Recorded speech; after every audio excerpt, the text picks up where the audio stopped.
Assalamualaikum warahmatullahi wabarakatuh. Perkenalkan, nama saya Ira Agustina, NIM 1202029120026. Di sini saya akan menjelaskan tentang sistem ekonomi dan kebijakan fiskal pada masa pemerintahan Rasulullah.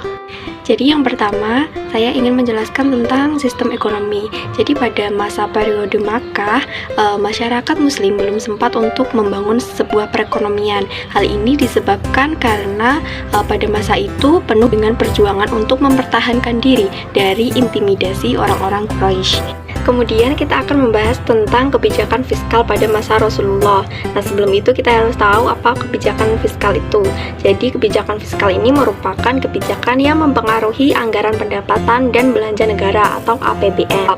Nah, kebijakan fiskal diantaranya yang pertama ada memfungsikan Baitul Mal. Jadi Baitul Mal ini sengaja dibentuk oleh Rasulullah sebagai tempat pengumpulan dana atau pusat pengumpulan kekayaan negara Islam yang digunakan untuk pengeluaran tertentu. Kemudian kebijakan fiskal yang kedua adalah pendapatan nasional dan partisipasi kerja. Jadi salah satu kebijakan Rasulullah dalam pengaturan perekonomian yaitu peningkatan pendapatan dan kesempatan kerja dengan mempekerjakan kaum Ansor dan kaum Muhajir. Rasulullah membagikan tanah sebagai modal kerja. Nah, kebijakan ini dilakukan oleh Rasulullah karena kaum Muhajirin dan kaum Ansor keahliannya bertani dan hanya pertanian satu-satunya pekerjaan yang menghasilkan. Nah, kebijakan beliau sesuai dengan teori basis, yaitu bahwa jika suatu negara atau daerah ingin ekonominya maju, maka jangan melupakan potensi basis yang ada di negara atau daerah tersebut. Kemudian kebijakan yang ketiga adalah kebijakan pajak.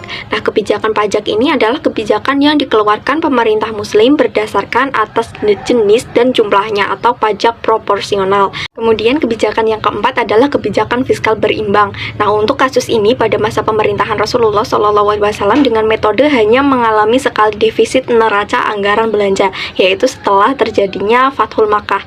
Kemudian kebijakan fiskal yang terakhir yaitu kebijakan pemasukan dari muslim. Jadi kebijakan pemasukan dari muslim ini berasal dari zakat. Kemudian kebijakan pemasukan dari muslim yang kedua itu ada usr. Kemudian yang ketiga ada wakaf. Jadi wakaf ini adalah harta benda yang didedikasikan kepada umat Islam karena Allah.